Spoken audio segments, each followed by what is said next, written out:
Hi friends, welcome to Samria channel. Hindi Big Boss 18 episode number 92 episode details குள்ள போறதுக்கு முன்னாடி இந்த வாரம் யார் எவிக்ட் ஆயிருக்கான்னு பாத்தீங்கன்னா கஷிஷ் மட்டும் தான் எவிக்ட் ஆயிருக்காங்க. ஸோ ஸ்ருதிகா வந்து சேவ்ட். ஸோ இந்த வீக்ல திரும்பவும் நாமினேஷன்ல ஸ்ருதிகா வந்திருக்கிறதா சொல்லப்படுது. யார் யார் வந்திருக்கான்னு பாத்தீங்கன்னா ரஜத், சாஹத் அண்ட் ஸ்ருதிகா, இவங்க 3 பேரும் வந்திருக்காங்க. ரஜத் அண்ட் சாஹத்துக்கு ஆல்ரெடி நல்ல ஃபேன் பேஸ் இருக்கு நார்த் சைட்ல. ஸோ ஸ்ருதிகாக்கு வந்து நம்ம சவுத் சைட்ல மட்டும் தான் சப்போர்ட் பண்ணிட்டு இருக்கோம்.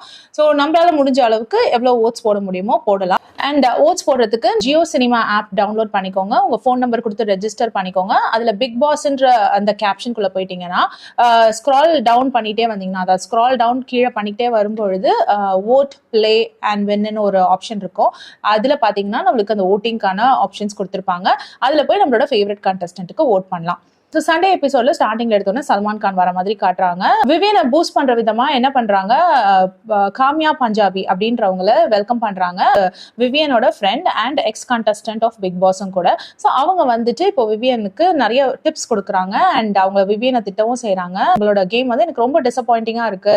உங்களுக்கு ஞாபகம் இருக்கா, செட்ல வந்து நான் உங்களுக்காக எல்லாரோடய சண்டை போடுவேன், ஆனா உங்களோட சண்டை போடுறதுக்காக வந்திருக்கேன் அப்படின்ற மாதிரி காமியா சொல்றாங்க. உங்க கேம்ல வந்து நீங்க ஒண்ணுமே பண்ணல அப்படின்ற மாதிரி சொல்லிட்டு இருக்காங்க. அவினாஷ் நாமினேட் பண்ணதுக்கு ரீசன் ஏன் கேட்கலனோ, ஈஷா போட்டோ ஃப்ரேம் டாஸ்க்ல உங்ககிட்ட எதுக்கு போட்டோ ஃப்ரேம் எடுத்துட்டு வந்து கொடுக்கல, எதுக்கு அவங்க ஃப்ரீஸ் ஆகி நின்னாங்க அப்படின்னு சொல்லி குவெஸ்சன் பண்றதுக்கும், உங்க வைஃப் உங்ககிட்ட வந்து சொன்னாதான் உங்களுக்கு தெரியுமா, நீங்களா பண்ண மாட்டீங்களா, எதுக்கு வந்து உங்க வைஃப் வந்து உங்களுக்கு டீச் பண்ணணும், நீங்க தானே கேம் பிளே பண்றீங்க, அப்ப நீங்களே தானே எல்லா விஷயத்தையும் கேட்டிருக்கணும், உங்க வைஃப் வந்து உங்களுக்கு எஜுகேட் பண்ணுமா இதெல்லாம் பண்றதுக்கு அப்படின்ற மாதிரி கம்மியா கேட்டுட்டு இருக்காங்க. ஸோ உங்களோட கேம் வந்து ரொம்ப டிசப்பாயிண்டிங்கா இருக்கு, நான் ஹாப்பியா ஃபீல் பண்ணல அப்படின்ற மாதிரி காமியா பஞ்சாபி விவியனை சொல்லிட்டு இருக்காங்க. அண்ட் விவியன் சொல்றாரு, நான் வந்து நிறைய விஷயங்கள் கோ த்ரூ பண்ணதுனால ஈஸியா நான் யாரையும் எதுவும் பேசிட மாட்டேன்ற மாதிரி விவியன் சொல்லிட்டு இருக்காரு. அதுக்கு சல்மான் அண்ட் காமியா இவங்க 2 பேருமே சொல்றாங்க, நிறைய பேர் எல்லாருமே எல்லா ஸ்ட்ரகிள்ஸும் பார்த்துட்டு தான் வந்திருக்காங்க, எல்லாருமே வாழ்க்கையில கஷ்டப்பட்டு தான் வந்திருக்காங்க. ஸோ இதை வந்து ஒரு ரீசனா கொடுக்க கூடாது. நீங்க இங்க வந்து கேம் பிளே பண்ணணும், நம்மளுக்காக யாரும் வந்து பிளே பண்ண மாட்டாங்க. ஆனா இதுக்கான டைம் வந்து முடிஞ்சு போயிடுச்சு, கேம் இஸ் ஆல்மோஸ்ட் ஓவர், இதுக்கப்புறம் நீங்க பக்கிள் அப் பண்ணிட்டு வந்தாலும் ரொம்ப கஷ்டம்ன்ற மாதிரி சொல்லவும் காமியா பஞ்சாபி சொல்றாங்க, இன்னமும் டைம் இருக்கு, ஸோ நீங்க வந்து கிவ் யோர் பெஸ்ட் அப்படின்ற மாதிரி அவரை பூஸ்ட் பண்ணிட்டு காமியா பஞ்சாபி அங்க வந்து கிளம்பி போறாங்க.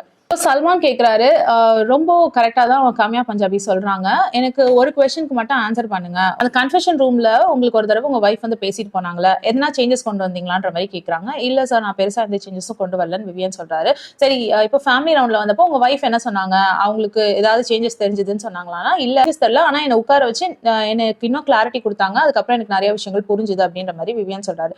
சல்மான் சொல்றாரு, நான் ஒரு இன்சிடென்ட் சொல்றேன், இந்த மாதிரி நூரான் உள்ள வந்தப்போ அவினாஷ் உங்களை நாமினேட் பண்ணப்போ எல்லாருமே வந்து கேட்டாங்க, ஏன் வந்து அவினாஷ் நீங்க ஒண்ணுமே சொல்லன்றப்போ அவினாஷ் கிளியரா சொன்னாரு, அவரே ஒண்ணுமே கேட்கல, அதனால பெருசா அவர் ஹர்ட் ஆகலன்ற மாதிரி அவினாஷ் சொன்னார். சோ அவினாஷ் ரொம்ப கிளியரா இருக்காரு அவரோட ஆன்சர்ஸ்ல. அண்ட் உங்க வைஃபும் வந்து ரொம்ப கிளியரா இருக்காங்க அவங்க குவெஸ்சன்ஸ்ல. இப்ப யார் வந்து டெசிஷன் எடுக்க முடியாம நிக்கிறான்னு பார்த்தா நீங்க தான் வந்து எந்த டெசிஷனும் எடுக்க முடியாம நிக்கிறீங்க விவியன் அப்படின்ற மாதிரி சல்மான் சொல்றாரு. பாத்தீங்கன்னா யாரோட மிஸ்டேக்னா உங்களோட மிஸ்டேக் தான், நீங்க வந்து அவினாஷை குவெஸ்சன் பண்ணிருக்கணும், நீங்க பண்ணல, அதனாலதான் உங்க வைஃப் வந்து ஏன் பண்ணலன்னு கேக்குறாங்க. அண்ட் அவினாஷும் சொல்றாரு, அவர் பண்ணி தான் நான் பதில் சொல்லியிருப்பேன்னு சொல்றாரு. சோ ரெண்டுமே நடக்காததுக்கு காரணம் நீங்க தான் அப்படின்ற மாதிரி சல்மான் சொல்றாரு.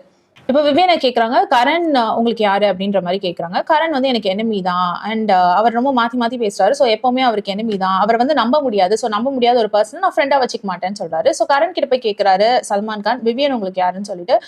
விவியன் வந்து எனக்கு ஒரு அன்இம்பார்ட்டன்ட் பர்சன் இந்த வீட்டுல, அவர் முதல்ல கலர்ஸோட செல்ல பிள்ளை அப்படின்ற மாதிரி உள்ள வந்தாரு. சோ நான் ஒரு ஜெலஸ் ஸ்பேஸ்ல இருந்தேன், இப்போ வந்துட்டு அவர் எனக்கு மேட்ரே இல்ல, சோ அவரை நான் வந்து இம்பார்ட்டன்டாவே பாக்குறது இல்ல, அவினாஷ் அளவுக்கு கூட அவர் பெர்ஃபார்ம் பண்றது இல்ல அப்படின்ற மாதிரி கரண் சொல்றாரு. அவினாஷ பத்தி சொல்லுங்க அப்படின்னு விவியன் கிட்ட கேக்குறாங்க.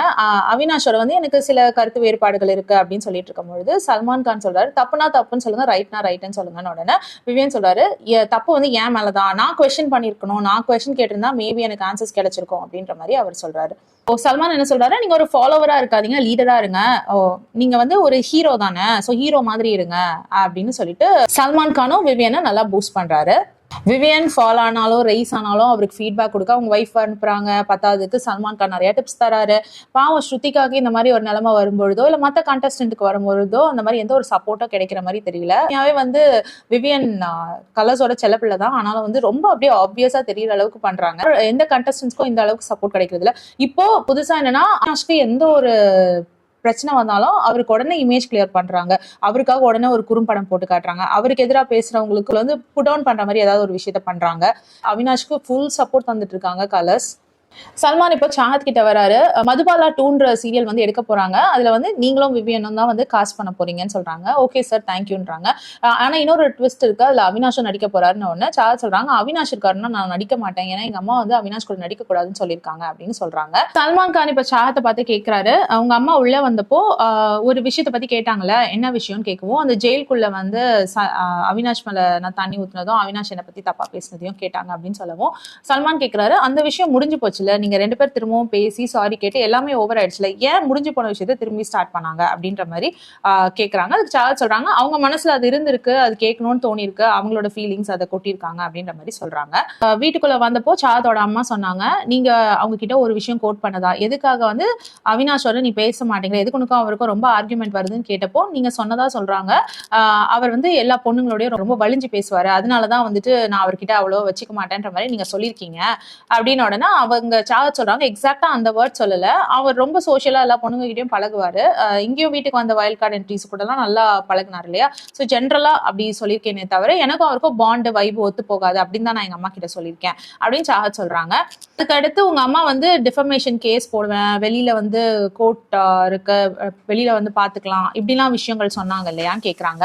சாஹத் சொல்றாங்க இல்ல சார், நான் அது அம்மா பேசினது, நான் வெளில போய் பாத்துக்கிறேன் அதெல்லாம் அப்படின்ற மாதிரி சாஹத் சொல்றாங்க. சல்மான் கேக்குறாரு, உங்க அம்மா நிறைய பேசிட்டே போனாங்க, அடிக்கிட்டே போனாங்க, ஆனா வந்து நீங்க அதுக்கெல்லாம் வந்து பதில் சொல்லாம உங்க அம்மா வந்து ஸ்டாப் பண்ணாம நீங்க வந்துட்டு பேச விட்டுட்டே இருந்தீங்க. அதே டைம் அவினாஷோட அம்மா வந்தப்போ அவினாஷோட அம்மா உங்ககிட்ட பேச வராங்கன்னு தெரிஞ்ச உடனே அவினாஷை ரிலீஸ் பண்ணணும் ஓடி வந்தாரு, எங்க வந்து சாஹத் கிட்ட அவங்க அம்மா எதனா சண்டை போட்டுற போறாங்களோ தப்பா பேசிட போறாங்களோன்னு ஓடி வந்தாரு, ஆனா நீங்க வந்துட்டு அந்த மாதிரி பண்ணல, உங்க அம்மாவை வந்து கண்ட்ரோல் பண்ணவே இல்லை நீங்க அப்படின்னு சொல்லவும் சாஹத் வந்து இல்ல சார் நான் சொன்னேன் அப்படின்னா ஓரளவுக்கு சொன்னீங்க, ரொம்ப சொல்லல அப்படின்னு சல்மான் சொன்னாரு. அதுக்கு சாஹத் ஒத்துக்கிறாங்க, ஆமா நான் ரொம்ப சொல்லல அப்படின்னு சொல்லிட்டு அவங்க ஒத்துக்கிறாங்க. சரி உங்க அம்மா வந்து எந்த ஒரு பையனை காட்டினாலும் கல்யாணம் பண்ணிப்பீங்களா நீங்க அப்படின்ற மாதிரி இப்ப சல்மான் கேட்கிறாரு. ஆமா சார், எங்க அம்மா என்ன சொன்னாலும் நான் கேட்பேன் அப்படின்னு சொல்றாங்க. அதுக்கு வந்து இந்த நாசால எல்லாம் டீம் இருக்கிறாங்க, அவங்க எல்லாம் வந்து இந்த இன்வெஸ்டிகேட் பண்ணுவாங்க, யாராவது இங்க போய் சொன்னாங்கன்னா அதுக்கு நாங்க டீம் வச்சிருக்கோம், அதை வச்சு என்ன நடக்குது என்ன நடந்ததுன்னு எல்லாமே பார்ப்போம்னு சொல்றாரு சல்மான். அதுக்கு சாஹத் சொல்றாரு இல்ல சார் அப்படிலாம் எதுவுமே கிடையாது அப்படின்னு அவங்க சொல்லவும் சல்மான் சொல்றாரு இதுக்கு மேல நான் ஒண்ணுமே பண்ண முடியாது, எண்டமல் அண்ட் டீம் வந்து முடிவு பண்ணி உங்களுக்கு ஒரு போட்டோ காட்டணும்னு நினைக்கிறாங்கன்னு சொல்றோன்னு சரின்னு ஒரு போட்டோ காட்டுறாங்க. அந்த போட்டோ பாத்தீங்கன்னா ஒரு ஆனிவர்சரி கேக் முன்னாடி சாத் உட்கார்ந்து இருக்கிற மாதிரி ஒரு போட்டோ இருக்கு. அந்த போட்டோல வந்து 5 years of loveன்னு போட்டிருக்கு, ஹாப்பி ஆனிவர்சரின்னு போட்டிருக்கு. ஸோ இதை வந்து கேப்சர் பண்ணி காட்டுறாங்க. அப்ப யார் இது அப்படின்னு சொல்லி கேட்கவும் சாத் சொல்றாங்க இது எந்தே கிடையாது, செட்ல வேற ஒருத்தவங்களுக்கு நடந்த ஒரு ஃபங்க்ஷன், அந்த ஃபங்க்ஷன்ல நானும் இருந்தேன், ஸோ நான் அந்த கேக் பக்கத்துல உட்காந்து போட்டோ எடுத்துக்கிட்டேன் அவ்வளவுதான் அப்படின்ற மாதிரி சாத் சொல்றாங்க. அதுக்கு சல்மான் சொல்றாரு இருக்குன்னா இருக்குன்னு சொல்லுங்க, இல்லைன்னா இல்லைன்னு சொல்லுங்க, யாருமே வந்து உங்க பர்சனல் விஷயத்தை பத்தி தெரிஞ்சுக்கணும்னு யாருக்குமே அக்கறை இல்லை, அது எங்களுக்கு அவசியமும் கிடையாது அப்படின்னு சொல்றாங்க. அவசியமும் இல்லை அக்கறையும் இல்லைன்னா அப்புறம் எதுக்காக வந்து இந்த எல்லாம் போட்டோ போட்டு காட்டணும் சொல்லுங்க. அந்த போட்டோ காமிச்ச உடனே நான் சொல்றாரு ஒத்துக்கோ, உனக்கு தான் இருக்குல்ல, உனக்கு தான் ஆள் இருக்குல்ல, ஒத்துக்கோ அப்படின்ற மாதிரி சொல்லிட்டு இருக்காரு. அதுக்கு சாத் வந்து அவினாஷ் பார்த்து ரொம்ப கத்த ஆரம்பிச்சிடுறாங்க, நீ கொஞ்ச நேரம் வாய முடியா, எதுவும் பேசாத அப்படின்னு சொல்லிட்டு இருக்காங்க. சல்மான் கேட்கிறாரு இதே மாதிரி சவுண்டை வந்து நீங்க உங்க அம்மா கிட்ட கொடுத்துருந்தீங்கன்னா இவ்வளவு தூரத்துக்கு வந்து அதாவது என்னன்னா அவினாஷ பேசும்பொழுது அவங்க அம்மாவை அடக்கிருக்கணுமா சாஹத், அது அடக்காததுனாலதான் வந்துட்டு இந்த விஷயங்கள்லாம் வெளியில ரிவீல் ஆயிருக்கு அப்படின்ற மாதிரி சல்மான் சொல்றாரு. ஒரு மனுஷனை காப்பாத்துறதுக்காக இன்னொருத்தரோட பர்சனல்லாம் எடுத்துட்டு வந்து காட்டணுமா, அந்த அளவுக்கு அவசியமா? அவினாஷும் சாஹத்தை என்னென்னமோ பேசியிருக்காரு, அதெல்லாம் போட்டு காட்டலாம்ல, அதெல்லாம் ரிவீல் பண்ணலாம்ல. இப்போ நேத்து கூட அவர் சொன்னாரு நான் வந்து சாஹத்தை அந்த டாமினோஸ் டாஸ்க்லாம் அந்த மாதிரி பேசவே இல்லைன்னு, அதுக்கு ஒரு கிளிப்பிங் போட்டு காட்டலாம்ல, அதெல்லாம் பண்ண மாட்டாங்க. வெறும் அவினாஷ்க்கு ஏதாவது நடந்தா மட்டும்தான் அதுக்கான இமேஜ் கிளியரன்ஸ் நடக்கும்.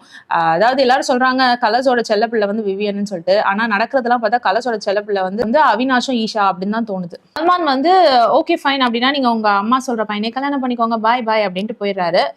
இப்போ வந்து கரண் அண்ட் விவியன் இவங்க 2 பேரும் சண்டை போட்டுட்டு இருக்காங்க. கேக்குறாரு கரண் கிட்ட, நீ வந்து ஒரு இடத்துலயும் ஒன்னொன்னு சொல்லு, என் வைஃப் கிட்ட ஒரு பேச்சு பேசின, இப்ப சல்மான் கான் முன்னாடி வேற ஒரு பேச்சு பேசுற அப்படின்ற மாதிரி. அதாவது வைஃப் கிட்ட வந்து ஃப்ரெண்டா இருப்பேன்னு சொன்னாங்களா, இங்க வந்துட்டு அன்இம்பார்ட்டன்ட் பர்சன் அப்படின்னு சொன்னாரா, சோ அதுதான் சொல்றாங்க. சோ அந்த மாதிரி அவர் கேட்டுட்டு இருக்காரு. அதுக்கு அடுத்த சீன் பாத்தீங்கன்னா கரண் அண்ட் அவினாஷ் பேசிட்டு இருக்காங்க. சாகத் பண்றது ரொம்ப தப்பு, அவ வந்து ஒத்துக்கலாம்ல, ஆமா எனக்கு ஆள் இருக்கு, வெளியில பாய் ஃப்ரெண்ட் இருக்காங்கன்னு ஒத்துக்கலாம்ல, எதுக்கு மறைக்கணும், இது ஒன்றும் கிரைம் கிடையாது அவ பண்றது. அண்ட் மோரோவர் ஈஷா வந்து என்ன இதை பத்தி பேசாதுன்னு சொன்னதுக்கு அப்புறம் நான் பேசவே இல்லை அப்படின்னு ஒரே ஒரு லைன் கொடுத்தாலே போதும் இந்த விஷயம்லாம் வெடிக்கிறதுக்கு. இவரால தான் வந்து இந்த விஷயமே வெளியில வந்துச்சு. இவர் வாய மூடிட்டு இருந்தாருன்னா யாருக்கும் எதுவும் தெரிஞ்சிருக்காது. ஆனா இவர் வந்து ஓபன் பண்ணிட்டாரு. அவங்க அம்மா வந்து சொன்ன உடனே ரொட்டியை விட்டுட்டாரு, சாகத்துக்கு ஆள் இருக்குன்னு சொல்லிட்டாரு. ஸோ பிக் பாஸ் டீம் அதை நல்லா எடுத்து யூஸ் பண்ணிட்டாங்க. இப்போ கஷிஷ் வந்து விவியனை பத்தி சொல்லிட்டு இருக்காங்க. இப்போ வந்து என்ன பண்றது, இதுக்கப்புறம் ரியலைஸ் பண்ணிட்டாரு விவியன். இருந்தாலும் வந்து அவினாஷ் கிட்ட எதுவும் பேச முடியாது. அவர்கிட்ட போய் பேசினா அவரும் எதனா பேசுவாரு, அதே மாதிரி கரண் கிட்ட போய் பேசினாலும் எதனா பேசுவார். ஸோ இவர் வேலை யாருக்கிட்டயுமே வந்து சண்டை எல்லாம் போட முடியாது இதுக்கு மேல அப்படின்ற மாதிரி கஷிஷ் சொல்லிட்டு இருக்காங்க. இப்போ ஈஷா வந்து விவியன் கிட்ட கேட்டுட்டு இருக்காங்க, நிஜமாவே வந்து உங்க வைஃப் இப்படி சொன்னாங்களா, அதாவது ஈஷாவை நம்பாதீங்கன்ற மாதிரி. எனக்கு ரொம்ப கஷ்டமா இருக்கு, நான் வந்து உங்களை ரொம்ப நல்ல ஃப்ரெண்டா தான் நினைக்கிறேன், என்னோட எமோஷன்ஸ் டுவர்ட்ஸ் யூ வந்து ரொம்ப ரொம்ப ட்ரூ, நான் உங்களை ஏமாத்தணும்னு எதுவுமே நினைச்சது கிடையாது, அந்த ஃப்ரேம் டாஸ்க்கை தவிர மற்ற எந்த டாஸ்க்லயாவது நான் வந்து உங்களை விட்டு கொடுத்துருக்கேனா அப்படின்ற மாதிரி ஈஷா கேட்டுட்டு இருக்காங்க. விவியன் வந்து ஈஷா கிட்ட ஒரு கேள்வி கேட்கறாங்க, ஃப்ரேம் டாஸ்க் நடக்கும்பொழுது நீங்க 2 பேரும் பேசிக்கிட்டீங்களா, அதாவது நீயும் அவினாஷும் பேசிக்கிட்டீங்களா, என்னோட ஃப்ரேம் அதாவது விவியனோட ஃப்ரேமை ஸ்லோவா கொண்டு வான்னு சொல்லி அவினாஷ் சொன்னார் தானே விவியன் கேட்கிறாரு. அதுக்கு ஈஷா சொல்றாங்க, இல்ல அப்படிலாம் அவர் சொல்லவே இல்லை, அவர் என்ன சொன்னார்னா என்ன நடந்தாலும் விவியனை விட்டு கொடுத்துறாத, விவியன் போட்டோவை ஒழுங்கா எடுத்துட்டு வரப்பாரு, இன்கேஸ் விவியன் பண்ண முடியலன்ற பட்சத்துல பகாக்கு போ, பகாவை தூக்கு அப்படின்ற மாதிரி சொன்னாங்க. பகா அப்படின்னு தான் சொன்னாரே தவிர உங்களை விட்டு கொடுக்கணும்னு வந்து எங்கேயுமே அவினாஷ் சொல்லலைன்னு சொல்லுவோம். அவினாஷும் திரும்பி கேட்டு இல்ல நான் அந்த மாதிரி பேசவே இல்லை அப்படின்னு சொல்றாரு. அப்போ விவியன் சொல்றாரு, நீ ஏன் அப்போ கை நீட்டி வாங்கல, கையில தானே ஃப்ரேம் வரணும், நீ கை நீட்டி வாங்கிருக்கலாமே அப்படின்னு கேட்கிறாரு. அதுக்கு அவினாஷ் சொல்றாரு, அப்படி நான் பண்ண முடியாது, ஏன்னா எல்லாருமே வந்து என் கையில கொண்டாந்து போட்டோ ஃப்ரேம் வச்சுட்டு இருக்காங்க, நான் கை நீட்டினா அது தப்பா போயிடும் அப்படின்னு சொல்லவும் பேசாம எந்திரிச்சு போயிடுறாரு விவியன். ஒரு சீரியல் ப்ரமோஷனுக்காக கலர்ஸ் டிவில இருந்து ஒரு சீரியல் க்ரூ பிக் பாஸ் ஸ்டேஜுக்கு வருது. சல்மான் கான் அவங்களோட பேசிட்டு அதுக்கப்புறம் திரும்பி ஹவுஸ்மேட்ஸை மீட் பண்றதுக்காக உள்ள போறாரு. அங்க பாத்தீங்கன்னா போனோன்னு சாகத்தை தான் வம்பிழுக்கிறாரு. சரி சாகத் சொல்லுங்க, அது யாரோட ஆனிவர்சரி அப்படின்ற மாதிரி கேட்கறாங்க. அதுக்கு சாகத் சொல்றாங்க, என்னோட கோ ஆக்டரோட ஒரு ஆனிவர்சரி அப்படின்ற மாதிரி சொல்றாங்க. அவினாஷை பத்தி கேட்கறாங்க, சொல்லுங்க அவினாஷ் நீங்க சொல்லுங்க யாரோட ஆனிவர்சரி அப்படின்னு உடனே அவினாஷ் வந்து சாகத்தை தான் கை காட்டுறாரு. அதுக்கு சாகத் வந்து பொய் சொல்றாரு, இந்த பொய் சொல்ற மனுஷங்கிட்டலாம் நான் பேசவே மாட்டேன் அப்படின்னு சொல்றாங்க. உடனே சல்மான் கேட்கிறாரு, அவினாஷ் நீங்க பேசுவீங்களா அப்படின்னு கேட்கிறாரு. நான் பேசுவேன் சார், அப்ப நீங்க வந்து பேசுங்க சாகத் கிட்ட அப்படி சொல்லி கிண்டலா சொல்றாரு. சல்மான் வந்து இப்போ சாகத் கிட்ட கேட்கிறாரு, ஓகே இப்போ அவினாஷை பத்தி அவர்கிட்ட ஒரு விஷயம் சொல்லணும்னா நீங்க என்னன்னு சொல்வீங்க அவர் அப்படின்னு சொல்லவும் பொய்க்காரர் அவர் அப்படின்னு சாகத் சொல்றாங்க.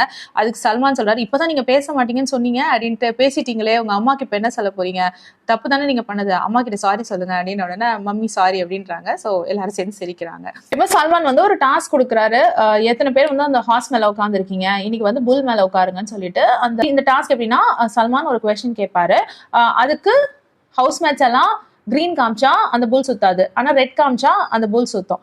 எல்லாருக்கும் என்ன பண்ணணும்னு தெரியும்ல அப்படின்ற மாதிரி சல்மான் கேட்கிறாரு. அதாவது எல்லாரும் வந்து ரெட் காட்டுங்க, அப்பதான் வந்து புல் சுத்த விட்டு அவங்களை நல்லா மயக்கம் வர வைக்க முடியும் அப்படின்ற மாதிரி சல்மான் சொல்லிட்டு இருக்காரு. கரண் தான் ஃபர்ஸ்ட் புல்ல ஏத்தி விடுறாங்க. சோ கரண் வச்சு என்ன கேள்வி கேட்கறாங்கன்னா, விவியன் அண்ட் கரண் நல்ல ஃப்ரெண்ட்ஸான்ற மாதிரி கேட்கறாங்க. ஸோ ஹவுஸ்மேட்ஸ் எல்லாம் ரெட் காட்டுறாங்க.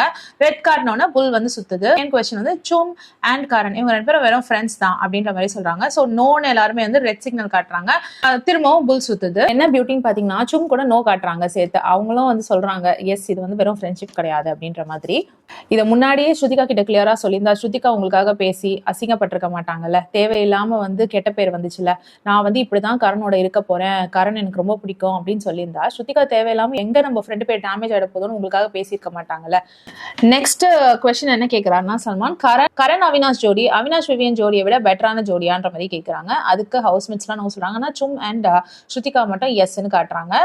அதனால திரும்பவும் புல்ல சுத்த விடுறாங்க. நெக்ஸ்ட் வாங்க ஸ்ருதிகா அப்படின்னு கூப்பிடுறாங்க. ஸ்ருதிகா வரும்போதே அழுதுட்டு வராங்க, தலைலாம் சுத்துமே அப்படின்னு சொல்லிட்டு. ஸ்ருதிகாவுக்கு மொக்க கொஸ்டின் தான் கேட்கறாங்க, அர்ஜுன் இந்தியால இருக்காரா இல்ல பேங்காக்ல இருக்காரா அப்படின்ற மாதிரி கேட்கவும் அதுக்கு ஹவுஸ்மேட்ஸ் எல்லாம் வந்து பேங்காக்ல இருக்காரு அப்படின்னு சொல்லிட்டு ரெட் காட்டுறாங்க. ஸோ புல் வந்து சுத்துது, ஸ்ருதிகா மயக்கடிச்சு கீழே விழுறாங்க. ஸ்ருதிகா பாத்தீங்கன்னா சல்மான் கிட்ட சொல்றாங்க, சல்மான் சார் என்ன வந்து இப்படி சுத்தி விடாதீங்க, உங்க முன்னாடி வந்து என்னால ஸ்டைலிஷா கூட மயக்கடிச்சு விழ முடியல, நீங்க வர அதை பாக்காதீங்க ப்ளீஸ், கண்ண மூடிக்கோங்க அப்படின்னு சொல்றாங்க. அதுக்கு சல்மான் சொல்றாரு, சரி பரவாயில்ல இப்போ ஒரு தடவை ஸ்டைலிஷா மயங்கி காட்டுங்க அப்படின்னு ஸ்ருதிகா அப்படியே ஸ்டைலிஷா கீழே விழுறாங்களாம். அதை செஞ்சு காமிச்சாங்க. அதை பார்த்து எல்லாரும் சிரிச்சாங்க. அடுத்து ஈஷா வராங்க. ஈஷா வந்து ஏஞ்சலா அப்படின்ற கொஸ்டின் அவினாஷ் கிட்ட கேட்கறாங்க. அவினாஷ் நோ அப்படின்னு சொல்றாரு. ஸோ புல் சுத்துது. ஈஷா ரொம்ப காமான பர்சனா அப்படின்ற மாதிரி கேட்குறாங்க. அதுக்கு ஹவுஸ்மேட்ஸ்லாம் வந்து இல்ல சார் அப்படின்னு சொல்றாங்க. ஸோ திரும்பவும் புல் சுத்த விடுறாங்க. சல்மான் வந்து இப்போ இன்னொரு டாஸ்க் கொடுக்குறாரு. அந்த டாஸ்க்ல சல்மான் என்ன சொல்றாருன்னா, எல்லாரையும் ஒரு ஒயிட் ஷர்ட் போட்டுக்க சொல்றாரு. அந்த டாஸ்க் எப்படின்னா, அதாவது நான் எதனா பண்ணேன், அதை வந்து மாத்தணும், அது தப்பாயிடுச்சு, அவங்களுக்கு இப்படி பண்ணிருக்க கூடாது அப்படின்னு நீங்க நினைக்கிறீங்கன்னா அவங்களுக்கு சாரி கேட்டு அவங்க ஷர்ட்ல எழுதலாம். இல்லைன்னா இன்னொரு விஷயம் வந்து இதுக்கு முன்னாடி நடந்த விஷயம், இந்த இடத்துல வந்து நான் தப்பா பண்ணிட்டேன், இவங்க கிட்ட இவ்வளவு நல்லவங்களா நடந்திருக்க கூடாது அப்படின்னு நீங்க என்ன நினைக்கிறீங்களோ அவங்க போட்டோ போட்டு பர்ன் பண்ணலாம் அப்படின்ற மாதிரி சல்மான் சொல்றாரு. ஃபர்ஸ்ட் கரண் வராரு. கரண் வந்து ரஜித்தை கூப்பிட்டு, இந்த பையன் வந்து ரொம்ப நல்ல பையன், இவன் எனக்கு ரொம்ப பிடிக்கும், இவன் கிட்ட நிறைய கனெக்ஷன்ஸ் மேக் பண்ணிருக்கலாம்னு தோணுது, ஸோ கனெக்ட் மோர் இதுக்கு மேலேயாதுன்னு சொல்லிட்டு கனெக்ட் மோர்னு சொல்லிட்டு அவரோட ஷர்ட்ல எழுதி அனுப்புறாரு. இப்ப ரஜத் சொல்றாரு, இவன் வேற என் தாடி எடுத்துட்டான் அப்படின்னு சொல்லிட்டு இருக்காரு. சல்மான் சொல்றாரு, இல்ல நல்லா இருக்கு இந்த லுக் அப்படி சொல்றாரு. இல்ல இருந்தாலும் நான் அவரோட முடியை கண்டிப்பா எடுப்பேன் அப்படின்னு சொல்றாரு. சோ நல்லா இருந்தாலும் அவரோட முடியை எடுப்பீங்களா அப்படின்ற மாதிரி கேட்டுட்டு இருக்காங்க சல்மான் கான். ஒரு யாரை வந்து பர்ன் பண்ணோம் அப்படின்னு நினைக்கிறீங்கன்னா அதுக்கு கரண் வந்து விவியனோட பிக்சர் எடுக்கிறாரு. ஆடியன்ஸ்லாம் வந்து எனக்கும் அவருக்கும் சண்டை வருமானு எதிர்பார்க்கறாங்க. ஆனா வந்து இவர் என்கிட்ட சண்டையே போட மாட்டேங்கிறாரு, சோ இவர் அதெல்லாம் பண்ணியிருந்தாருன்னா நல்லா இருக்கும் அப்படின்னு சொல்லிட்டு அவரை போட்டு அவரோட போட்டோ போட்டு எரிக்கிறாங்க. அவினாஷ் விவியன் கூப்பிட்டு எழுதுறாரு, நாமினேஷன் நான் அவினாஷ் பண்ணப்போ நான் அவன் கிட்ட கொஸ்டின் பண்ணிருக்கணும், கொஸ்டின் பண்ணியிருந்தேன்னா எனக்கு ஒரு அண்டர்ஸ்டாண்டிங் கிடைச்சிருக்கும், எனக்கு ஒரு கிளாரிட்டி கிடைச்சிருக்கும், சோ நான் அந்த மாதிரி கொஸ்டின் பண்ணாதது என் தப்பு, சோ ஒரு விஷயம் மாத்தணும்னா நான் அதை மாத்தணும்னு நினைக்கிறேன்னு சொல்லிட்டு அவரோட ஷர்ட்ல எழுதுறாரு. அப்புறம் யாரை வந்து எரிக்கணும்னு பாக்குறீங்கன்னா கரனை தான் நான் எரிக்கணும்னு பாக்குறேன். ஏன்னா கரண் தான் வந்துட்டு சும்மா தேவையில்லாத இடத்துல சண்டை போடுறது எல்லாம் பண்ணிட்டு இருக்காரு. அவரோட பிக்சரை எடுக்கிறாரு. அடுத்து அவினாஷ் விவியனை கூப்பிட்டு அவரோட ஷர்ட்ல எழுதுறாரு, யார வந்து நீங்க ஸ்டேஜ்ல பார்க்க விரும்புறீங்க வின்னரான்னு கேட்டப்போ நான் கரனோட நேம சொல்லிட்டேன், அது ரொம்ப பெரிய தப்பு, என் ஃப்ரெண்ட் வந்து விவியன்ன்றப்போ நான் அவருக்கு சப்போர்ட் பண்ணிருக்கணும், சோ அது ரொம்ப பெரிய மிஸ்டேக், அதை வந்து ரிவர்ஸ் பண்ண முடிஞ்சா நல்லா இருக்கும், நான் போய் ரிவர்ஸ் பண்ணுவேன் அப்படின்ற மாதிரி அவினாஷ் சொல்றாரு. யாரோட போட்டோ எரிக்கணும்னா கஷிஷோட போட்டோ தான் எரிக்கணும். ஏன்னா கஷிஷோட நான் பேசினேன் இல்லையா, அந்த விஷயங்களை வந்துட்டு ரிவர்ஸ் பண்ண முடிஞ்சா நான் போய் அதை ரிவர்ஸ் பண்ணிடுவேன் அப்படின்ற மாதிரி கஷிஷோட போட்டோ எரிக்கிறாரு. இப்ப ஈஷாந்த் விவியனை கூப்பிட்டு சொல்றாங்க, அந்த ஃப்ரேம் டாஸ்க்ல நான் ஒருவேளை ஃப்ரீஸ் ஆகாம இருந்திருந்தா விவியனோட வைஃப் என்னை வந்து ஒரு நம்பிக்கை இல்லாத ஃப்ரெண்டுன்னு சொல்லியிருக்க மாட்டாங்க, நான் முடிஞ்சா அந்த விஷயத்த மாத்துவேன் அப்படின்ற மாதிரி சொல்லி விவியன் கிட்ட சாரி நோட் எழுதுறாங்க அவங்க ஷர்ட்ல. யாரோட போட்டோ எரிக்கிறாங்கன்னு பாத்தீங்கன்னா கஷிஷோட போட்டோ எரிக்கிறாங்க. கஷிஷ் வந்து என்ன லிட்டில் ஸ்னேக்னு சொல்லிட்டு என்னோட நேம் எல்லாம் தூக்கி கசக்கி ஸ்விம்மிங் பூல்ல போட்டாங்க. ஆனா நான் அவங்களுக்கு ரொம்ப சப்போர்ட் பண்ணேன், என்னால முடிஞ்சா நான் அந்த இடத்துக்கு போய் திரும்பி அங்க இருந்து அவினாஷ்க்கு சப்போர்ட் பண்ணுவேன் அப்படின்ற மாதிரி ஈஷா சொல்றாங்க. அடுத்து ரஜத் வராரு. ரஜத் வந்து சும் கிட்ட தான் நான் சாரி சொல்லணும்னு நினைக்கிறேன், அவனோட அந்த தண்ணி டாஸ்க்கை வந்து நான் தள்ளி விட்டேன் இல்லையா, அதனால அவங்களால அந்த டாஸ்க் ஒழுங்கா விளையாட முடியாம போயிடுச்சு, சோ அதுக்காக நான் சாரி கேட்டுக்கிறேன்னு சொல்றாரு. யாரோட போட்டோவை எரிக்க போறேன்னா கரனோட போட்டோ தான் எரிக்க போறேன், என் தாடி எல்லாம் ட்ரிம் பண்ணாரு, அவரோட முடியை நான் வெட்டாம விட மாட்டேன்னு சொல்லிட்டு அந்த போட்டோவை போட்டு எரிக்கிறாரு. கஷிஷ் வராங்க. கஷிஷ் வந்து அவினாஷ் கிட்ட தான் சாரி கேட்கணும்னு நினைக்கிறேன், கொஞ்சம் ஓவர் ரியாக்ட் பண்ணிட்டேன், அந்த இஷ்யூ அவ்வளவு பெருசா ஆக்கியிருக்க வேணாம், சோ அதனால நான் அவர்கிட்ட சாரி கேட்கிறேன். ஷில்பாவையும் கரணையும் தான் அவங்க ரெண்டு போட்டோவையும் தான் நான் எரிக்கணும்னு நினைக்கிறேன். ஏன்னா வந்துட்டு ஷில்பா ரொம்ப மெச்சூர்டான பர்சன், நிறைய விஷயங்கள் பார்த்திருக்காங்க, ஆனா அவங்க வந்து 2 நாளா என்னை பார்த்து மூஞ்சி திருப்பிட்டு போறாங்க, இப்படி பண்ணணும்னு அவசியம் இல்லை, அவங்க உட்காந்து பேசலாம், என்கிட்ட கேட்டா பேச விருப்பம் இல்லைன்றாங்க. ஸோ மாதிரி ஒரு மெச்சூர்டான பர்சன் கிட்ட இருந்து இந்த மாதிரி ஒரு பிஹேவியர் நான் எதிர்பார்க்கல. அண்ட் கரண் வந்து சும்மா தேவையில்லாத விஷயத்துல வந்து மூக்க நுழைக்கிறது, அப்படி சும்மா பர்சனல் அட்டாக் பண்றாரு. ஸோ அதனால அவரோட போட்டோவை எரிக்கிறேன்னு கஷிஷ் வந்து கரண் அண்ட் ஷில்பா போட்டோவை எரிக்கிறாங்க. அது வராங்க. சாத் வந்து சும்மோட ட்ரெஸ்ல எழுதுறாங்க, எனக்கு பேக்ல போய் ஒன்று மாத்த முடியும்னா நான் உங்ககிட்ட ஃப்ரெண்ட் ஆகணும்னு நினைக்கிறேன், நீ ரொம்ப நல்ல பொண்ணு, உங்ககிட்ட நான் ஃப்ரெண்ட்லியா இருந்திருக்கணும் அப்படின்ற மாதிரி சொல்றாங்க. அடுத்து யார் போட்டோவை எரிக்கணும்ன்றப்போ நான் ஷில்பாவோட போட்டோவை தான் எரிக்கணும்னு நினைக்கிறேன். ஏன்னா ஷில்பா மேம் கிட்ட சும்மா நான் ஒரு வார்த்தை சொல்லிட்டேன், விவியன் பின்னாடி ஃபுட்பால் கிரவுண்ட்ல அவரை பார்க்க பின்னாடி போவீங்கன்னு சொன்னேன், அது எந்த விதத்துல அவங்களை ஹர்ட் பண்ணிடுச்சுன்னு தெரியல, அதுல இருந்து என்கிட்ட பேசல அவங்க, அதுக்காக நான் ஷில்பாவோட போட்டோவை எரிக்கிறேன் அப்படின்னு சொல்றாங்க. இப்ப ஷில்பா வராங்க. கரண் நான் வந்து முந்தி நாமினேட் பண்ணல, சோ அந்த விஷயத்த மாத்தணும்னு நினைக்கிறேன்னு அதுக்காக சாரி சொல்லி கரனோட ட்ரெஸ்ல எழுதுறாங்க. கஷிஷோட போட்டோவை நான் எரிக்கணும்னு நினைக்கிறேன், ஏன்னா அவங்க உங்ககிட்ட பேசின விதம் வந்து சரி கிடையாது அப்படின்னு சொல்றாரு. சல்மான் கான் சொல்றாரு, அது அவங்க விருப்பம், இட்ஸ் ஓகே ஃபைன், அவங்க சாரி கூட கேட்டாங்க விட்டுறலாமேன்னு சொல்றாங்க. இட்ஸ் ஓகே சார், எனக்கு வந்து உங்ககிட்ட பேசுறது ரொம்ப தப்பா தெரிஞ்சிச்சு, அதனால நான் வந்துட்டு கஷிஷோட போட்டோவை எரிக்கிறேன் அப்படின்னு சொல்லி ஷில்பா எரிக்கிறாங்க. இப்போ ஸ்ருதிகா வராங்க. ஒரு விஷயத்த நான் மாத்தணும்னு நினைச்சேன்னா அது கண்டிப்பா திக்விஜயோட எவிக்ஷன் தான், நான் வந்து ஒரு எமோஷன்ல எடுத்த முடிவு, ஸோ அதை வந்து மாத்தணும்னு நினைக்கிறேன், ஸோ நான் என் கிட்ட தான் வந்துட்டு சாரி கேட்டுக்கிட்டு எனக்கு என் மேலே எழுதிக்கிறேன், அதனால திக்விஜய் எவிக்ஷன் சொல்லிட்டு. யாரை எரிக்கணும்னு நினைக்கிறேன்னா நான் அதுலயும் என் போட்டோவை தான் எரிக்கணும்னு நினைக்கிறேன், ஏன்னா நான் எப்பவுமே கர்மா பிலீவ் பண்றேன், கர்மா எப்பவுமே ரிட்டர்ன் ஆகும்னு நான் நினைக்கிறேன், ஸோ இது பண்றதுனால எனக்கு ஒரு சாட்டிஸ்பாக்சன் கிடைக்கும், என்னையே நான் எரிச்சிக்கிறதுனால எனக்கு ஒரு சாட்டிஸ்பாக்சன் கிடைக்குதுன்னு சொல்லிட்டு ஸ்ருதிகா அவங்க போட்டோவே எரிக்கிறாங்க. இப்போ சல்மான் கேட்கிறாரு, இவ்வளவு நாள் திக்விஜய் பத்தி பேசாம இப்ப என்ன திடீர்னு பேசுறீங்க அப்படின்ற மாதிரி கேக்குறாங்க. ஸ்ருதிகா பேசாம சிரிச்சுட்டே நிக்கிறாங்க. இந்த இடத்துல ஸ்ருதிகா ஏதாவது பதில் சொல்லிருக்கலாம். இது வந்து ஒரு பெரிய கான்ட்ரவர்சியா போகும். சல்மான் வந்து நிக்க வச்சு கேட்டோம், ஸ்ருதிகா பதில் சொல்ல. சோ இது ஒரு கேம் மூவ் தான் அப்படின்ற மாதிரி எல்லாரும் பேசுவாங்க. நெக்ஸ்ட் சும் வராங்க. கரணோட ஷர்ட்ல வந்து சாரி சொல்லி எழுதுறாங்க. ஏன்னா ஒரு தடவை வந்து அவினாஷ் ஏதோ சொன்னதுக்காக நான் அவங்களோட ஃப்ரெண்ட்ஷிப்பை சந்தேகப்பட்டு லைட்டா பேசினேன், அதுக்காக நான் சாரி கேட்டுக்கிறேன்ற மாதிரி. சாஹத்தோட போட்டோ தான் நான் எரிக்க போறேன். ஏன்னா அந்த டீ பேக் தூக்கி போடுற டாஸ்க்ல வந்து என்ன அவங்க கடிச்சுலாம் வச்சுட்டாங்க, அதனால வந்து நான் சாஹத்தோட போட்டோ எரிக்கிறேன் அப்படின்ற மாதிரி சும் சொல்றாங்க. இவர் ஷில்பா போய் விவியன் கிட்ட பேச ட்ரை பண்றாங்க. அந்த 50 டேஸ் சொன்னது வந்து தப்பு தான் அப்படின்ற மாதிரி கேட்க போறாங்க. அதுக்கு விவியன் வந்து ஷில்பா கிட்ட பேசாம நடந்து போயிட்டே இருக்கனே வந்து சொல்றாரு, நான் இப்போ பேசுற நிலைமையில இல்ல, நம்ம அப்புறம் பேசலாம் அப்படின்ற மாதிரி சொல்லிடுறாரு.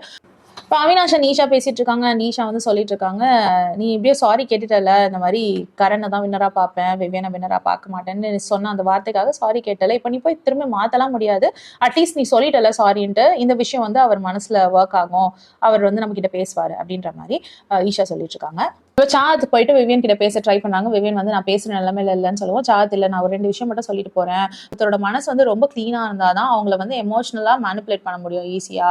ஸோ அதுதான் உங்களுக்கு நடந்திருக்கு அப்படின்ற மாதிரி சாத் சொல்றாங்க.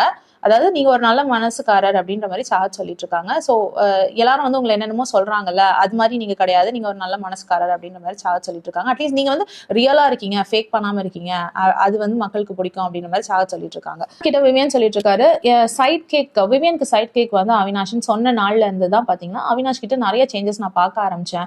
அவர் வந்து அந்த நாள்ல இருந்து சேஞ்ச் ஆயிட்டாரு. அவினாஷும் இந்த பக்கம் பேசிட்டு இருக்காரு. நாமினேஷன் பண்ணப்போ என் கிட்ட வந்து அவர் எதுவுமே பேசல, எதுக்காக என்ன நாமினேட் பண்ணனே கேட்கல. சோ இதுவே வந்து எனக்கு ஒரு கேம் பிளானா தோணுது. இப்போ என்கிட்ட அவர் கேள்வி கேட்காம இப்போ வந்துட்டு என் மேல தப்புன்னு அவர் எப்படி சொல்ல முடியும் அப்படின்ற மாதிரி அவினாஷ் சொல்லிட்டு இருக்காரு. இப்போ சோனு சூத் வராரு. அவர் சல்மான் கானோட பேசிட்டு நேரா வீட்டுக்குள்ள போறாரு. அங்க போய் சில டாஸ்க் தராரு. அவினாஷை ஃபர்ஸ்ட் வந்த உடனே சல்மான் கான் மாதிரி ஆக்ட் பண்ண சொல்றாரு. அவினாஷ் வந்து வீக்கெண்ட் கவர்ல அவரை ஒவ்வொரு தடவையும் மீட் பண்ண வேண்டியதா இருக்கு, நீங்க என்ன சல்மான் கான் மாதிரி என்ன நடிக்க சொல்றீங்கன்னு சொல்லிட்டு வந்து சல்மான் கான் மாதிரி ரொம்ப அழகா பண்றாரு அவினாஷ். டாஸ்க் தராரு ஹவுஸ்மேட்ஸ்க்கு. அது என்னன்னா, அங்க நிறைய ஸ்டிக்கர்ஸ் வச்சிருக்காங்க. அந்த ஸ்டிக்கர்ஸ்லாம் ஒரு விஷயம் எழுதியிருக்கு. இப்போ கரனை கூப்பிடுறாங்க. பேகேஜ் யார் யாரு கேரி பண்றா அப்படின்ற மாதிரி. ஸோ அந்த பேகேஜ் வந்து உடைக்கணும் நீங்க அப்படின்ற மாதிரி சொல்றாங்க. கரண் வந்து நான் ஈஷாவோட பேகேஜ் உடைக்கணும்னு நினைக்கிறேன், ஈஷா வந்து எப்போ பார்த்தாலும் அவினாஷோட நிழல்லையே வாழ்ந்துட்டு இருக்காங்க அப்படின்ட்டு அந்த அவினாஷோட நிழல்ல வாழ்றாங்கன்ற அந்த ஸ்டிக்கர் எடுத்து ஒட்டி அந்த பேக்கை உடைக்கிறாரு கரண். அப்போ உடனே ஈஷா வந்து இது வந்து ஒரு நரேட்டிவ் செட் பண்றாங்க, நான் யாரு பின்னாடியும் நிக்கல, யாரு ஷேடோலயும் இல்லை அப்படின்ற மாதிரி கத்திட்டு இருக்காங்க. விவியன் வந்து ஒரு ஸ்டிக்கர் எடுக்கிறாரு. அந்த ஸ்டிக்கர் பாத்தீங்கன்னா ஃபுட்டேஜுக்காக யார் அலையிறா இந்த வீட்டுல மாதிரியான ஸ்டிக்கர். அது வந்து கரண் தான் ஃபுட்டேஜ்க்காக அலையிறாரு. ஏன்னா வந்து எக்ஸாம்பிளுக்கு அவர் சொல்றாரு, விவியன் போயிட்டு கரண் கிட்ட சாஹத்தோட அந்த ஹைஜீன் மேட்டரை பத்தி பேசினாராம். அப்போ வந்து கரண் தான் அந்த விஷயத்த பெருசாக்குறதுக்கு நீ போயிட்டு ஒரு பொண்ணுகிட்ட சொல்லு அப்படின்னு சொன்னாராம். அதை வந்து தப்புன்ற மாதிரி விவியன் சொல்றாரு. இதை நம்ம 2 பேரே பேசி முடிச்சிருக்கலாம், தேவையில்லாம நீ இன்னொருத்தர்கிட்ட போய் சொல்ல சொன்னோட கரண் வந்துட்டாரு. அது வந்து ஒரு ஹைஜீன் மேட்டர், ஒரு பொண்ணை பத்தின விஷயம். அப்போ ஒரு பொண்ணு தானே சொல்லணும், அதுதானே புத்திசாலி தானோ. இதுல எங்க வந்து நான் ஃபுட்டேஜ்க்காக அலையிறேன். இன்ஃபேக்ட் வந்து விவியன் தான் என் கிட்ட வந்து சொன்னது இந்த விஷயத்த, 2 தடவை வந்து சொன்னாரு. அப்ப யார் வந்து இங்க ஃபுட்டேஜ் கிரியேட் பண்றா அப்படின்ற மாதிரி கரண் கேட்டுட்டு இருக்காரு.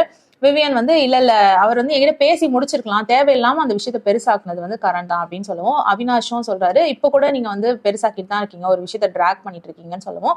கரண் சொல்றாரு, என் மேல தப்பா ஒரு விஷயத்த சொன்னா நான் தான் பேசி ஆகணும், சோ கண்டிப்பா நான் வந்து கிளியர் பண்ணுவேன் என்னை பத்தி தப்பா பேசினா அப்படின்னு கரண் சொல்லிட்டு இருக்காரு. இருந்தாலும் விவியன் வந்து நான் இவர் தான் வந்து ஃபுட்டேஜ்க்காக அலையிறாருன்னு சொல்லிட்டு அவரோட பேகேஜ் உடைப்பேன்னு ஸ்டிக்கர் ஒட்டி சூட்கேஸ் உடைக்கிறாரு. நெக்ஸ்ட் பாத்தீங்கன்னா அவினாஷ் வராரு. அவினாஷ் என்ன ஸ்டிக்கர் எடுக்கிறாருன்னா, அடுத்தவங்களோட பர்சனல்ல யார் இன்டர்ஃபியர் ஆகுறான்ற மாதிரி, அடுத்தவங்க பர்சனல்ல இன்டர்ஃபியர் ஆகுறது கரண் தான்ற மாதிரி சொல்லி அவினாஷ் அவரோட சூட்கேஸ் உடைக்கிறாரு. நெக்ஸ்ட் ஈஷா வராங்க. ஈஷாக்கு கிட்டத்தட்ட அதே மாதிரி கொஸ்டின், யாரும் உங்க பர்சனல்ல இன்டர்ஃபியர் ஆக வேணாம்னு நினைக்கிறீங்கன்ற மாதிரி. கரண் தான் வந்து ரொம்ப பர்சனல் இன்டர்ஃபியர் ஆகுறாரு, என்னோட பேகேஜ் தான் உடைப்பேன்னு சொல்றாங்க. ஸோ நெக்ஸ்ட் வந்து தன்னை ரொம்ப பாவமா காட்டிக்கிற ஒரு ஸ்டிக்கர், அதுக்கு ரஜத் வராரு. அந்த ஸ்டிக்கரை எடுக்கிறாரு. தன்னை ரொம்ப பாவமா காட்டிக்கிறது இந்த வீட்டுல வந்து ஸ்ருதிகா தான். அந்த திக்விஜய் எவிக்ஷனுக்கு அப்புறமா அவங்கள வந்து ட்ரெஸ் கூட ஒழுங்கா பண்ணிக்காம வீக்கெண்ட் கவர்ல உட்காந்துருந்தாங்க. ஸோ அதெல்லாம் வந்து அவங்கள சும்மா பாவமா காட்டிக்கிறதுக்காக பண்ணிட்டு இருக்காங்க அப்படின்னு சொல்லவும், அதுக்கு ஸ்ருதிகா சொல்றாங்க, அதெல்லாம் உங்களோட நினைப்பு தான், அப்படிலாம் கிடையாது அப்படின்ற மாதிரி ஸ்ருதிகா சொல்றாங்க. இவ கஷிஷ் வராங்க. கஷிஷ் வந்து கரணை தான் திரும்பி சொல்றாங்க. இவர் தான் வந்து அடுத்தவங்களோட பர்சனலா ரொம்ப இன்டர்ஃபியர் ஆவார், எல்லா இடத்துலயும் ஃபுட்டேஜ்க்காக ஆசைப்பட்டு எல்லா விஷயத்துலயும் வந்து நிப்பாரு. ஸோ அவரோட பேகேஜை தான் நான் உடைக்கிறேன்னு சொல்லிட்டு கஷிஷ் கரணோட பேகேஜை உடைப்பாங்க. சும் வராங்க. கஷிஷோட பேகேஜ் தான் உடைக்கணும். அதாவது கஷிஷ் வந்து அழகா பேசுறாங்க, ஆனா நான் கடக்கணும் அப்படின்ற மாதிரியான ஒரு ஸ்டிக்கர். ஸோ அதை எடுத்து ஒட்டி அந்த பேகேஜை உடைக்கிறாங்க கஷிஷ்காக. நெக்ஸ்ட் ஸ்ருதிகா வராங்க. ஸ்ருதிகா வந்து நான் அவினாஷோட பேகேஜ் தான் உடைக்கணும்னு நினைக்கிறேன். அவர் தான் வந்து அடுத்தவங்களோட பர்சனல்ல ரொம்ப இன்டர்ஃபியர் ஆகுறாரு. அது இல்லாம ஃபுட்டேஜ்க்காக ரொம்ப அலைஞ்சிட்டு இருக்காரு. ஸோ இந்த 2 விஷயத்தையும் நான் அவரோட பேக்ல ஒட்டி அவரோட பேகேஜ் உடைக்கிறேன் அப்படின்ற மாதிரி ஸ்ருதிகா சொல்றாங்க. ஷில்பா வராங்க. ஷில்பா வந்து கஷிஷோட பேகேஜ் உடைக்கிறேன், கஷிஷ் தான் வந்து ஃபுட்டேஜ்க்காக அலைஞ்சிட்டு இருக்காங்க அப்படின்ற அந்த ஸ்டிக்கரை ஒட்டி கஷிஷோட பேகேஜ் உடைக்கிறேன்னு ஷில்பா சொல்றாங்க. அடுத்து சாத் வராங்க. ரொம்ப பொசசிவா இருக்காங்க அப்படின்ற ஸ்டிக்கர் எடுத்து ஸ்ருதிகாக்காக தான் இந்த பேகேஜ் உடைக்கிறேன், சும் மேல ரொம்ப பொசசிவா இருக்காங்க அதுக்காக உடைக்கிறேன், கொஞ்சம் லவ்வோட அப்படின்னு சொல்லிட்டு மெதுவா அடிச்சுட்டு அந்த பாக்ஸை தூக்கி போடுறாங்க. சோனு சூத் வந்து ஒரு அழகான மெசேஜோட முடிக்கிறாரு. என்னோட படத்தை ஒரு டயலாக் இருக்கு, யாரெல்லாம் வந்து ஹானஸ்டா இருக்காங்களோ அவங்களோட ஃபியூனரல் வந்து ரொம்ப கிராண்டா இருக்கும் அப்படின்ற மாதிரி சொல்லிட்டு கோ சீஸோட ஃப்ரூட் பிளேட்டர் வந்திருக்கு, அது எல்லாரும் சாப்பிடுங்கன்னு சொல்லி கொடுத்துட்டு அவர் வெளியில போயிடுறாரு. ஸோ இப்போ எவிக்ஷன் பத்தி பிக் பாஸ் வந்து பேசுறாரு. இந்த தடவை எவிக்ட் ஆக போறது கஷிஷ் தான் அப்படின்னு சொல்லி கஷிஷ் எல்லாரும் அனுப்புறாங்க. அப்போ கஷிஷ் வந்து நான் போறதுக்கு முன்னாடி 2 விஷயம் சொல்றேன். இந்த வீட்டுல வந்து ரொம்ப நல்ல ஃப்ரெண்ட் எனக்கு வந்து ரஜத் தான். அண்ட் ரஜத், நீங்க நிறைய தடவை உங்களை தள்ளி விட சொல்லியிருக்கீங்க, ஸோ நான் அதை இப்போ பண்ண போறேன் அப்படின்னு சொல்லிட்டு மைக் கழட்டிட்டு நில்லுங்க அப்படின்னு சொல்றாங்க. அண்ட் சாஹத் கிட்டேயும் போயிட்டு சாஹத் நான் உன்னை ரொம்ப மிஸ் பண்ணுவேன்னு கட்டி பிடிச்சிட்டு ரஜத்தை தனிக்குள்ள தள்ளி விட்டுட்டு கஷிஷ் வெளியில போறாங்க. அப்பவும் கூட பாத்தீங்கன்னா கரண் வந்து ரொம்ப கோவமா இருக்காங்க. கஷிஷ் போகும்பொழுது நான் அவளுக்கு பாய் கூட சொல்ல மாட்டேன், நான் பெரிய மனுஷனாலாம் இருக்க விரும்பல அப்படின்னு சொல்லிருக்காரு கரண். கஷிஷ் வந்து அதெல்லாம் காதுல வாங்காம கிளம்பி போறாங்க. ஒருத்தர் கிளம்பி வெளியில போகும்போது கூட இவ்வளோ ஹேட் காட்டணும்னு அவசியம் இல்லை. கரண் கொஞ்சம் வந்து பெரிய மனுஷ தோரணையோட நடந்திருக்கலாம். ஏன்னா கஷிஷ் வந்து டைரக்டா இவர் எதுவும் பண்ணல, இன்ஃபேக்ட் அவினாஷை தான் பண்ணாங்க. அவினாஷே போயிட்டு ஒழுங்கா நின்று கஷிஷ்க்கு பாய் சொல்லி அனுப்புறாங்க. இவருக்கு என்ன வந்ததுன்னு தெரியல. நெக்ஸ்ட் பாத்தீங்கன்னா சாத் உட்காந்து அழுதுட்டு இருக்காங்க. அப்பவும் கரண் வந்துட்டு நீ திக்விஜய் போனதுக்காக அழுதா, அதுல ஒரு அர்த்தம் இருந்தது, இவ போனதுக்காகலாம் அழுதுட்டு இருக்காது அப்படின்ற மாதிரி சொல்லிட்டு போறாரு. விவியன் வந்து என்கிட்ட சிக்கன் இருக்கு, யாரெல்லாம் டேஸ்ட் பண்ண விரும்புறீங்கன்னு எல்லாருக்கும் கொடுத்துட்டு இருக்காரு. அப்ப கரண் வரும்பொழுது கரண் உனக்கு மட்டும் நான் தரமாட்டேன், ஹியூமானிட்டி பேசிஸ்ல உனக்கு எதனா பண்ணா நீ அதை வேற மாதிரி கொண்டு போற அப்படின்னு சொல்லிட்டு சாலா அப்படின்னு கெட்ட வார்த்தை பேசுறாங்க. அதுக்கு ஸ்ருதிகா சொல்றாங்க, உங்க வாயில இருந்து இந்த வார்த்தை கேட்கறதுக்கு நல்லாவே இல்லை, ஃபர்ஸ்ட் டைமா நீங்க ஒருத்தர் அபியூஸ் பண்ணிருக்கீங்க, அபியூசிவ் லாங்குவேஜ் இந்த வீட்டுல பேசியிருக்கீங்க அப்படின்ற மாதிரி ஸ்ருதிகா சொல்லிட்டு இருக்காங்க. விவியன், அவினாஷ், ஈஷா இவங்க 3 பேரும் உட்காந்து கரணை பத்தி பேசிட்டு இருக்காங்க. கரண் வந்து எனக்கு ஃப்ரெண்டு கிடையாது, ஒரு இடத்துலயும் ஒரு விஷயம் பேசுறான், அவனை நம்பவே முடியாதுன்ற மாதிரி விவியன் சொல்லிட்டு இருக்காரு. சைடு பாத்தீங்கன்னா ஸ்ருதிகா, ஷில்பா, சும், கரண் உட்காந்து விவியனை பத்தி பேசிட்டு இருக்காங்க. காமியா பஞ்சாபி வந்து விவியன் லெஃப்ட் ரைட் சென்டர்னு ஓப்பன் பண்ணி விட்டுட்டு போயிட்டாங்க. எல்லாத்துக்கும் சண்டை கிரியேட் பண்ணிட்டு இருக்கான், எல்லா விஷயத்தையும் குறை கண்டுபிடிக்கிறான், சும்மா சண்டை போட்டுட்டே இருக்கான் அப்படின்ற மாதிரி சொல்லிட்டு இருக்காங்க. அண்ட் இவ்வளவு நாள் இவன் ஏன் வந்து ஃபைட்டே கிரியேட் பண்ணல, எதுக்கு வந்து கேள்வியே கேட்கல அப்படின்ற மாதிரியே சொல்லிட்டு இருக்காங்க. கேள்வி கேட்டாதானே ரிலேஷன்ஷிப் வளரும், நம்மளாம் நம்மளுக்குள்ள சண்டை போட்டுக்கிறோம்ல அப்படின்ற மாதிரி கரண் சொல்லிட்டு இருக்காரு. திரும்பவும் ஈஷா, அவினாஷ் அண்ட் விவியனை காட்டுறாங்க. அப்போ ஈஷா சொல்லிட்டு இருக்காங்க, நம்ம குரூப் பிரேக் ஆகுதுன்னு சொல்லிட்டு அதர் குரூப் வந்து ரொம்ப ஹாப்பியா பேசிட்டு இருக்காங்க, பரவாயில்ல உங்களுக்குள்ள சண்டை நடக்குதுன்னு சொல்லிட்டு பேசிட்டு இருக்காங்கன்னு சொல்லவும் விவியன் சொல்றாரு, நம்ம குரூப்புக்குள்ள என்ன சண்டை போட்டாலோ என்ன கேள்விகள் கேட்டாலோ கடைசியில அவினாஷும் ஈஷாவும் என்னோட மக்கள், யாராவது வந்து கேள்வி கேட்டா ஹவ் ஆர் யூன்னு கேட்காதீங்க, ஹூ ஆர் யூன்னு கேளுங்க அப்படின்ற மாதிரி சொல்றாரு விவியன். அதோட எபிசோட் முடியுது. எபிசோட்ல இந்த விஷயங்கள் தான் நடந்தது. கஷிஷ்க்கு அடுத்ததான் ஈஷா தான் எவிக்ஷன்ல இருந்தாங்க. ஸோ ஈஷாவை அனுப்பக்கூடாதுன்னு இந்த தடவையும் ஒரே ஒரு எவிக்ஷனோட விட்டுட்டாங்க. இதோட எக்ஸ்பிளேஷன் உங்களுக்கு பிடிச்சிருந்தா please like, share and subscribe. வேற ஒரு வீடியோல திரும்பி மீட் பண்ணலாம். Until then, it's bye from Jamima. Take care.